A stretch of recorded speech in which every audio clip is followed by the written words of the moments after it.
Fala galera desse canal, aqui é o Pastor Vital Santos, sejam bem-vindos a mais um vídeo e hoje o vídeo está sensacional.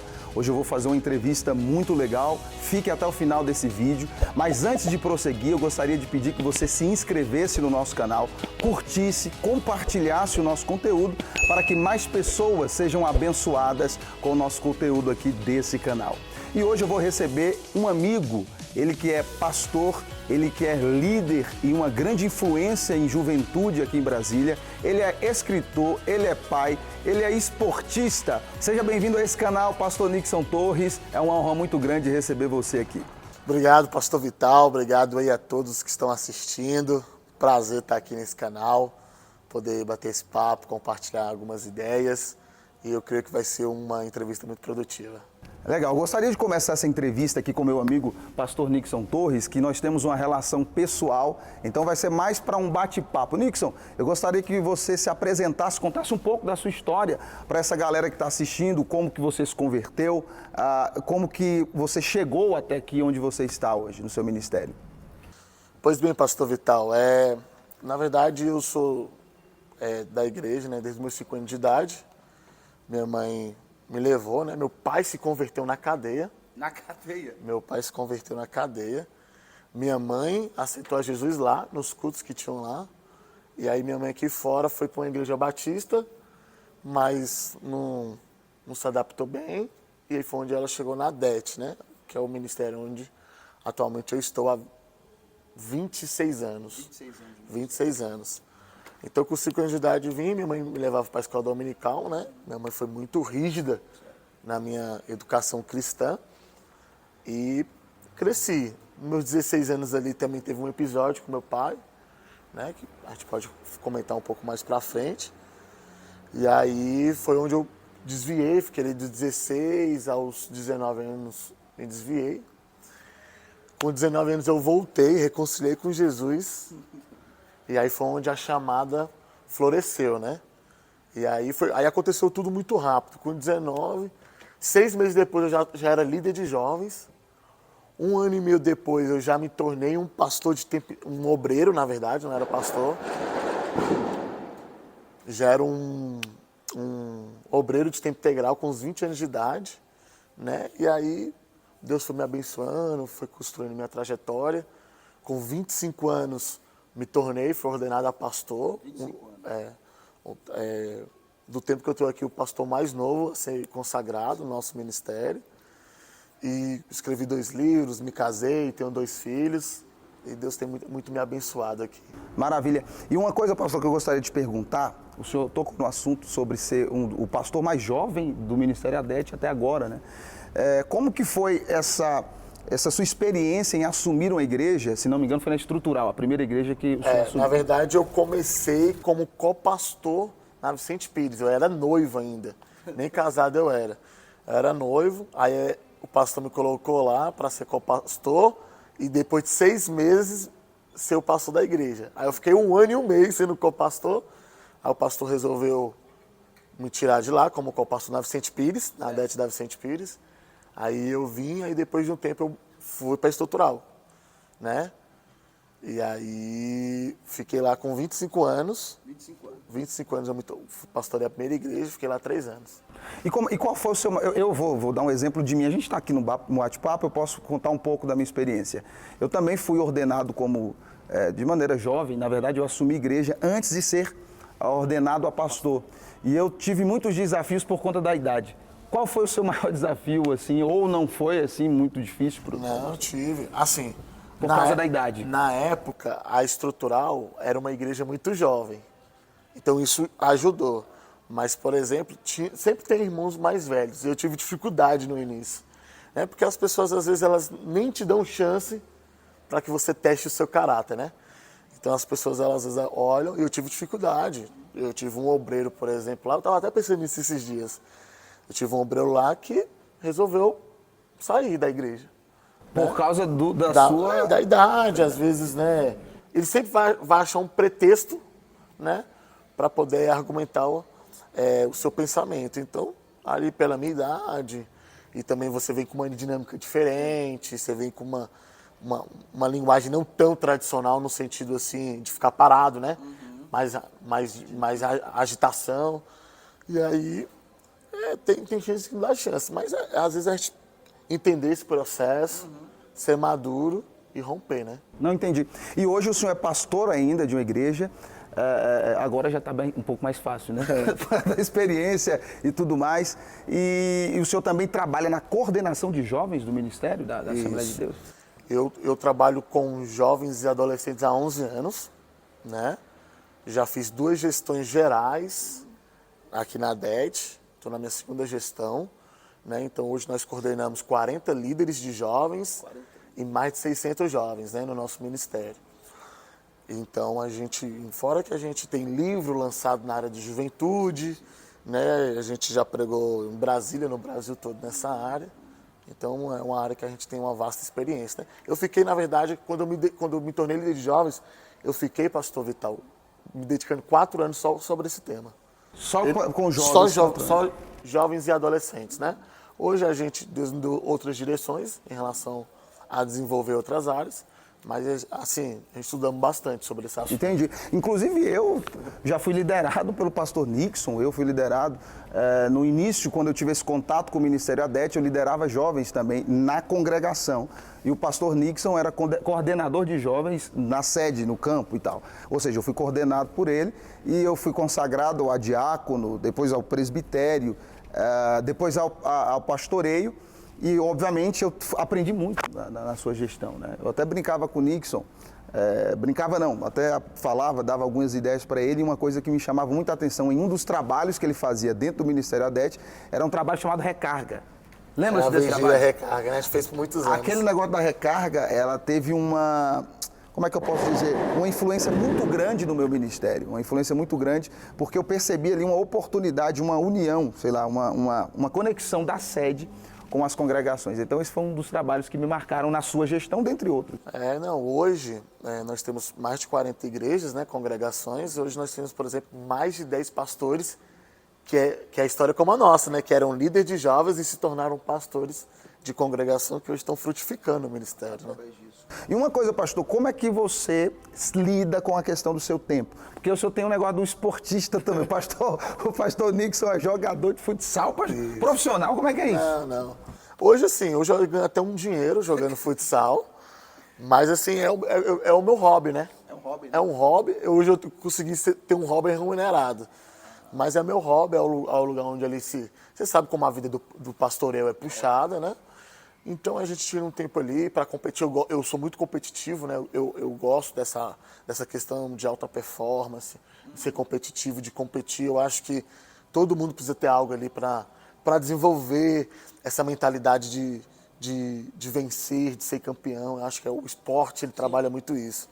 É um hobby que eu tenho, né? Na verdade, eu tenho 2 irmãos profissionais na área do esporte, mais novos do que eu. Então minha família lá, nós somos 4 homens.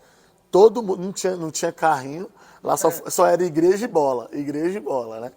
Então, hoje eu jogo futsal, né? Diminuindo bastante, devido às demandas pastorais, mas é uma coisa... E como é que o senhor faz com o seu tempo para conciliar a igreja, a congregação que o senhor dirige, para conciliar a coordenação de jovens na sede, para conciliar família, para conciliar a questão do hobby do esporte? Como é que o senhor faz assim? Qual é a sua tática de disciplina? Até para a gente também aprender, você que está assistindo.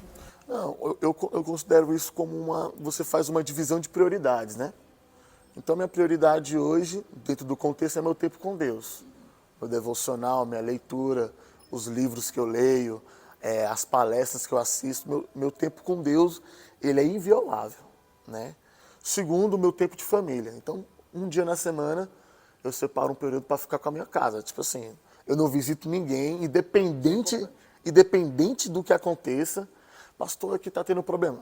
Eu tento resolver aquele dia, porque se eu violo esse tempo com a minha família, quem vai precisar de uma ajuda lá na frente é a minha casa. Então, meu tempo com a família. Então, igreja, que hoje é o meu trabalho, e também uma das coisas que eu mais gosto de fazer. Então, aí tem as demandas, tanto da congregação como da juventude, né? Então, como tem a agenda, eu tento sempre, por exemplo, na semana, o meu tempo maior é para a congregação. mas eu tiro 2 dias, 2 períodos do dia da semana para focar na juventude, né? Então, onde eu faço algumas ligações, ajusto a agenda, vejo programações da juventude e o resto do tempo é a congregação. E aí, dentro desses espaços aí, se existir, a gente joga, né? A gente compete. Né? Então, eu tento pelo menos jogar uma vez por semana, porque também você extravasa a cabeça, né? Eu acho que é bom você ter esse tempo de qualidade para você mesmo. Sim. Antes ainda, daqui a pouco eu vou falar um pouco sobre a vida pessoal do pastor, tem uma história, um testemunho muito forte, mas eu sempre quis perguntar isso para o pastor, não sei nem se o senhor pode. Não foi nada combinado, enfim. Pastor, como líder de jovens, hoje como pastor, eu vejo muita coisa que acontece na igreja. A igreja acontece de tudo. Qual foi a sua experiência mais estranha ou mais difícil que o senhor encontrou na liderança de jovens? O caso mais complicado que o senhor já lidou dentro desse ministério, dessa área de jovens? O pepino mais pepinoso, se é que existe essa palavra, que o senhor tem que resolver. Assim, a gente, pastor, né, Vital? Nós que somos pastores, a gente vê de tudo, né? Porque dentro do nosso contexto, assim, não tem como. Você vê de tudo.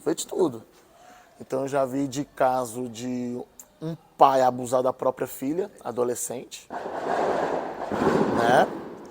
E você vê de um caso, por exemplo, você fazer um acampamento, você vê um jovem ali saudável e no final do dia ele tem um problema ali de aneurisma e morrer. Eu ia perguntar sobre isso. Então a gente vê de tudo, né? Então, teve esse caso que eu estava já na congregação de um pai abusar da própria filha, né? Adolescente, 14 anos de idade. Então, e você vê assim, eu não estou falando assim de um cara que tratava mal, era um cara da congregação, falava com todo mundo, assim, simpático, entendeu? Quando você vê ali, é muito problema. E a menina até virou homossexual. Então, só para você ver o contexto.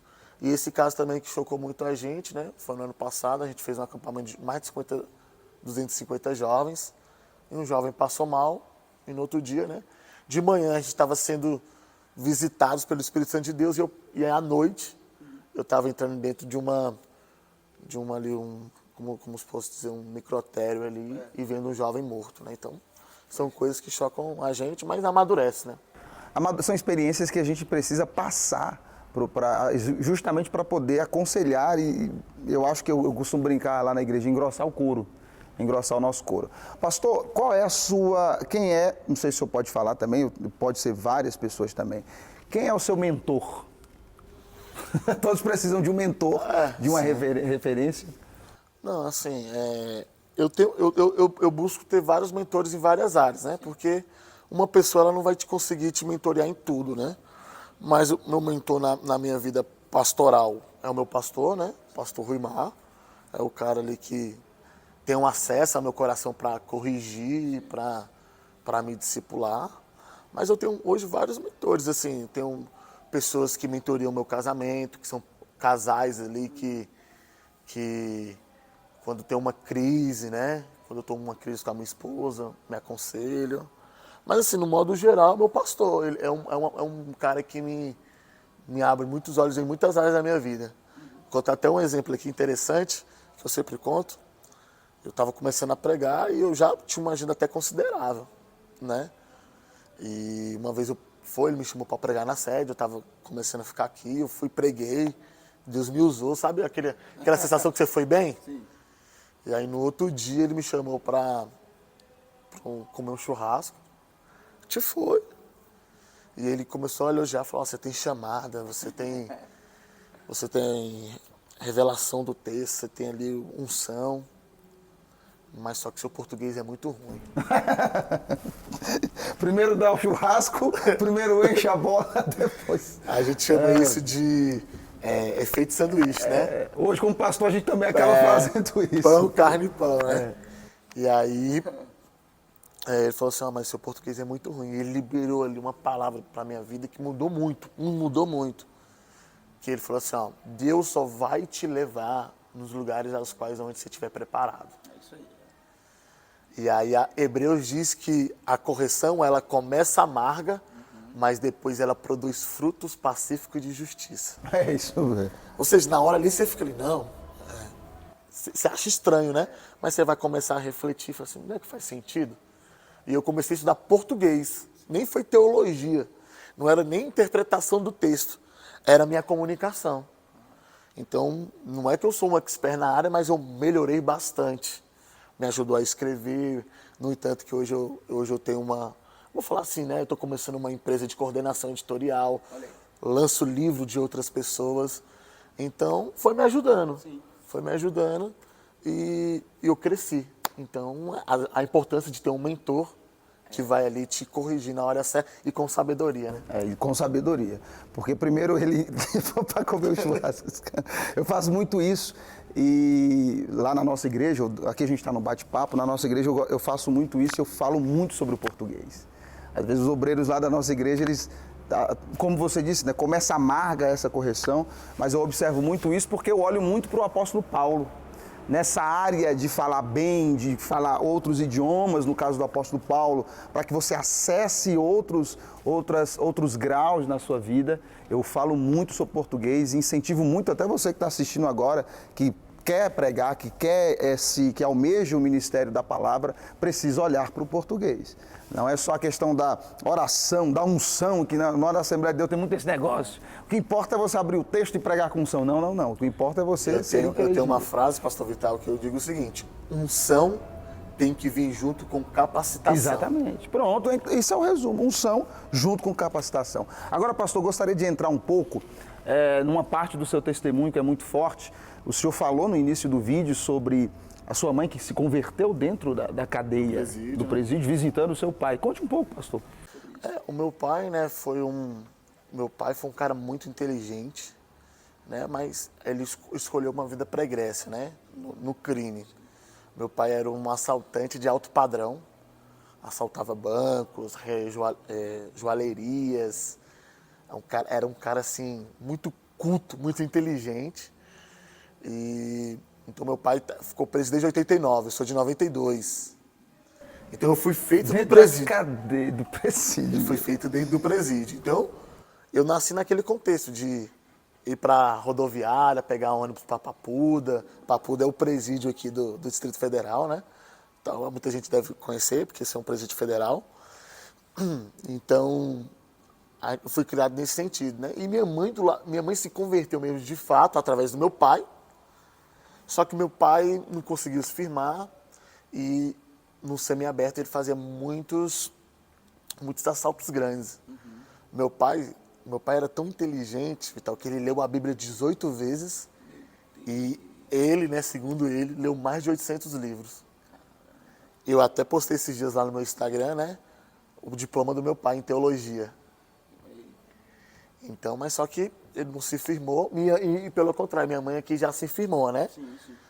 E continuou visitando ele. Só que meu pai era o seguinte, meu pai era um homem tão culto, que dentro de casa o meu pai não era um mau exemplo. Olha que paradoxo, né?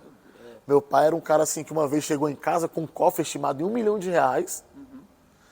Eu já vi meu pai contando assim, dentro de casa, $25 mil. Só que meu pai dentro de casa, olha só que interessante, eu nunca vi meu pai gritar com a minha mãe, nunca vi meu pai maltratar a minha mãe. Meu pai, ele só comia com todo mundo na mesa, sentado. Ou seja, mantinha alguns valores que não faziam sentido com a prática dele. Fora. Assim, no entanto que nem eu, meus irmãos, foi pro lado do crime, porque a gente não tinha que falar assim do meu pai no sentido assim, dentro de casa. Meu pai não bebia fora de casa, ele só bebia dentro de casa. Era uma coisa assim, diferenciada. Só que meu pai escolheu essa vida, né? E eu tinha 16 anos na época. Meu pai, num dos assaltos, meu pai ele acumulava, né? Ele fazia um assalto por ano só. Então ele acumulava muito dinheiro. Então meu pai emprestou um dinheiro para um cara e acabou que isso foi uma tragédia. Eu com 16 anos, meu pai matou um cara em frente da nossa casa. Meu Deus. Dentro da nossa casa. E aí, aquilo dele mudou, né? Mudou, ele foi preso novamente, ele estava de semiaberto, né? Ele trabalhava fora e só ia dormir. Aí ele foi preso, recluso, e ali foi um processo na minha vida. Aí eu tive que mudar para Paraíba, para João Pessoa, para casa dos meus tios, porque surgiu boatos que a família do cara que meu pai matou queria me matar. Aí eu desviei, aí eu fui pra balada, usei drogas, né? E nesse contexto a minha mãe separou do meu pai. E aí voltou, aí depois de 11 anos o meu pai conseguiu ter um novo semiaberto. Nesse semiaberto, eu e meus irmãos já estavam crescidos, eu já tinha os meus 2 filhos, já tinha me tornado pastor. E aí, Vital, olha só que interessante, aí eu te dando assistência pro meu pai, financeira, ajudando ele a se reintegrar na sociedade, mesmo minha mãe não estando mais com ele.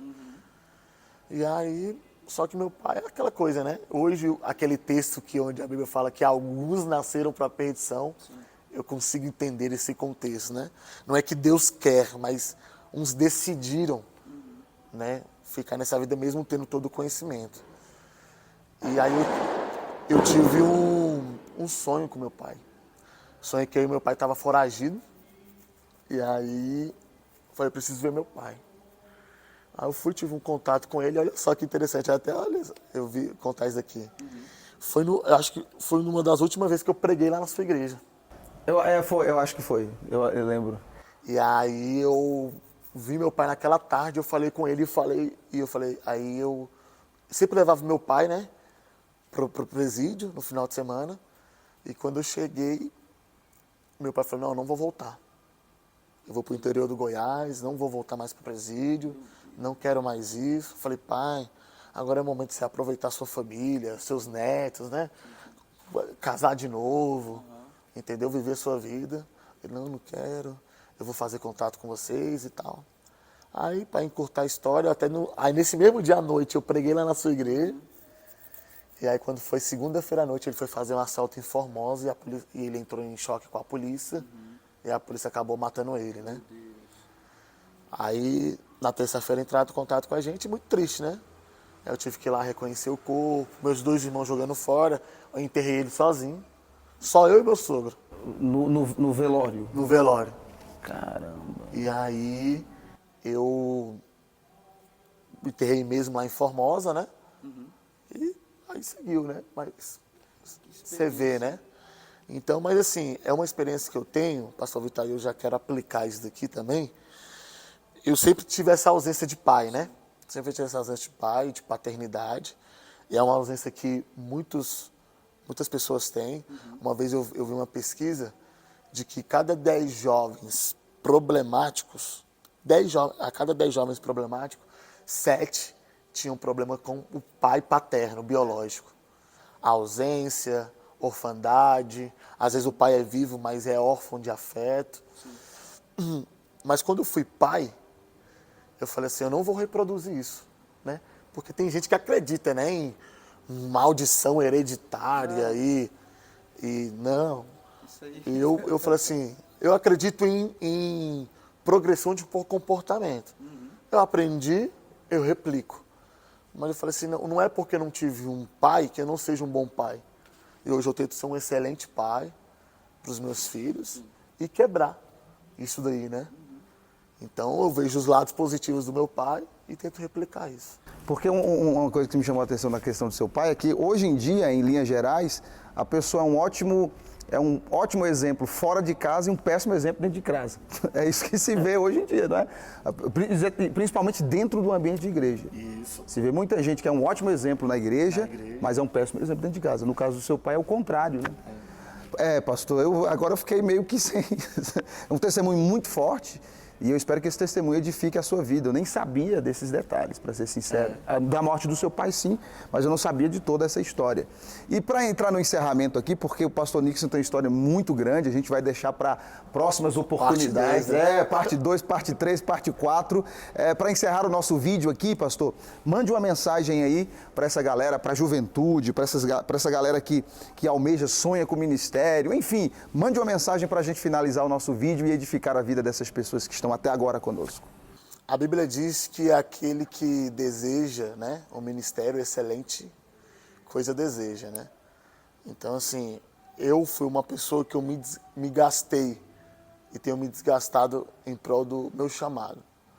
Independente de qual seja o seu chamado, seja ministério, seja empresarial, jurídico, educação, saúde, qual área que Deus te chamou, faça isso da melhor forma possível. Se desgaste por isso.